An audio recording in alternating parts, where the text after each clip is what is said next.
नमस्कार,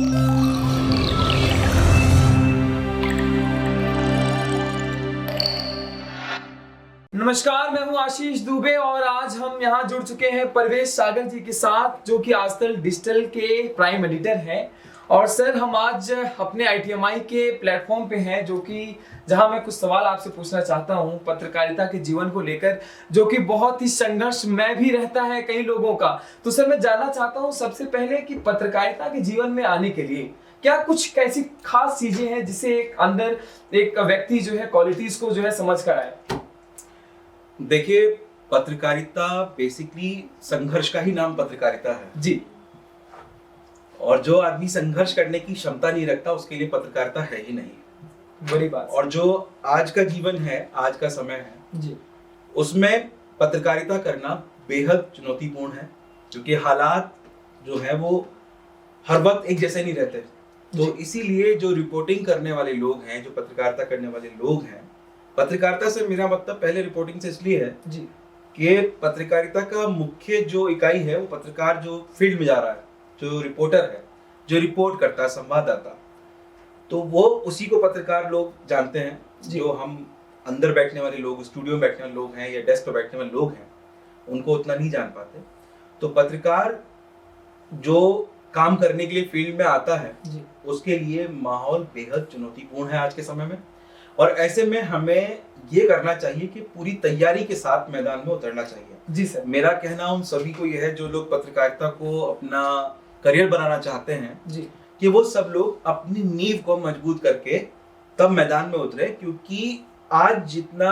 जो कंपटीशन का दौर है तो उसमें किसी का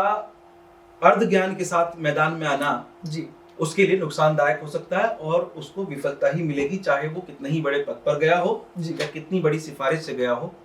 कोई कितना बड़ा रिकमेंडेशन हो। अगर आपके अंदर कुछ नहीं होगा तो आप कुछ नहीं कर पाएंगे। अच्छा सर, जहां तक देखा जाता है कि पत्रकारिता का जो जीवन होता है संघर्ष में होता है, मैंने भी कहा आपसे ज्यादा तजुर्बा इसका किसी को है नहीं, लेकिन पत्रकारिता में बहुत सारे प्लेटफॉर्म्स होते हैं। जैसे आज हर सेक्टर, बड़ी बड़ी इंडस्ट्री लगती जा रही है, बड़े बड़े कॉर्पोरेट ऑफिस खुलते जा रहे हैं। मीडिया इंडस्ट्री, जिसको हम पत्रकारिता जीवन कहते हैं, उसमें भी बहुत बड़ा कैरियर है, बहुत बड़ी चुनौतियों के साथ जो कैरियर है, उसके लिए आप आने वाली यूथ को क्या कहना चाहते हैं, युवा को क्या कहना चाहते हैं कि क्या पत्रकारिता जीवन उतना ही सक्सेसफुल है, उतना ही, या खैर संघर्ष में तो है, क्या कहीं ना कहीं आराम भी तो होगा ना? नहीं, देखो आशीष, ऐसा है जी, जैसा कि मैंने शुरू में ही कहा कि पत्रकारिता अपने आप में एक संघर्ष का नाम है जी। और मैं तुम्हें बता दूं, जानकारी के लिए और लोगों को भी बता दूं कि पत्रकारिता आजादी से पहले, देश की आजादी से पहले एक आंदोलन था जी, और देश आजाद होने के बाद वो एक संघर्ष बन गया। संघर्ष इस बात के लिए कि देश के लोगों को जागरूक करना, देश के लोगों को देश के संविधान के प्रति जागरूक करना, जी, देश के लोगों को देश की राजनीति, देश के जो समसामयिक हालात थे, जो परिस्थितियां थी, उनके प्रति अवगत कराना ही पत्रकारिता का मिशन बन गया था, ठीक है ना? लेकिन वक्त बदलता, वक्त कभी एक जैसा नहीं रहता। आज देश को आजाद हुए 75 साल होने जा रहे हैं, 75 साल हो चुके हैं और उसके बाद जो स्थितियां हैं वर्तमान में, वो बहुत ज्यादा चैलेंजिंग है पत्रकारिता के लिहाज से। तो ऐसे में हमें बहुत सारी चीजों को फेस करना पड़ता है, जिसमें कि बहुत सारा प्रोपेगेंडा भी है, राजनीतिक प्रोपेगेंडा भी है, और सबसे बड़ा इशू फेक न्यूज का है कि फेक न्यूज भी एक बहुत बड़ा मुद्दा है। तो जैसा कि मैंने कहा कि पूरी तैयारी के साथ मैदान में उतरना इसलिए जरूरी है ताकि आप इन सब चीजों का सामना कर सकें। अगर आपको जानकारी ही नहीं होगी कि आप किसी फेक न्यूज से कैसे निपटेंगे जी, या आपको ये नहीं पता होगा कि प्रोपेगेंडा किस तरह से लोग करते हैं जी, किस तरह की चीजें होती हैं, किस तरह से पत्रकारों को जो दिखाया जाता है बेसिकली वो सिर्फ उन्हें दिखाने के लिए किया जा रहा होता है, वास्तव में ऐसा होता नहीं है, लेकिन वो हमें दिख रहा होता है, ऐसा लगता है कि सही है। अगर कोई आम आदमी दिखेगा उसे लगेगा सही है जी, लेकिन वो सही नहीं होता, वो सिर्फ हमें दिखाया जा रहा होता है, क्योंकि हम पत्रकारिता के चौथे स्तंभ हैं, यानी लोकतंत्र के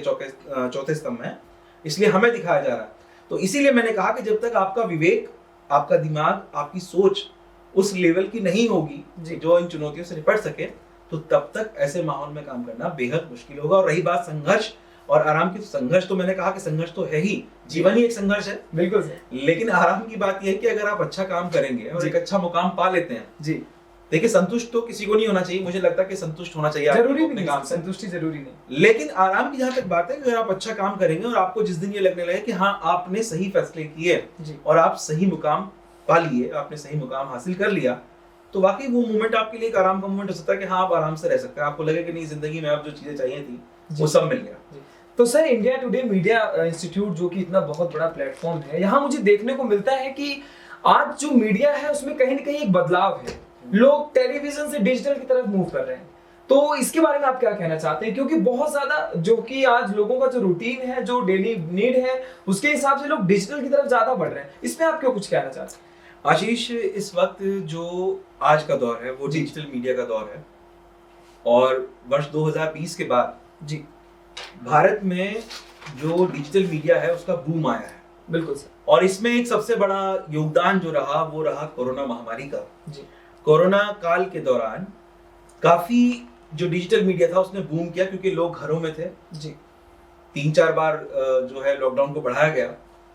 और घरों में बंद रहने के दौरान करीब 1.25 साल का अरसा कैसा बीता है जब पूरे देश में पैनिक था कोरोना को लेकर, लोग घरों में बंद थे। तो उस वक्त लोगों के लिए डिजिटल मीडिया एक बड़ा माध्यम बना, खबरों को लेकर के भी, और खबर ही नहीं, सारे सामाजिक सरोकार जो हैं, जो हमारे आसपास चीजें हो रही थी या जो मुद्दे थे, जो परेशानियां थी, उन तमाम चीजों को लेकर के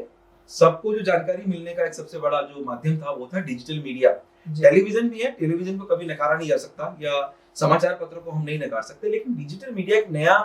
प्लेटफॉर्म इस तरह से है, मैं इसे फ्यूचर मीडिया बोलता हूँ डिजिटल मीडिया को,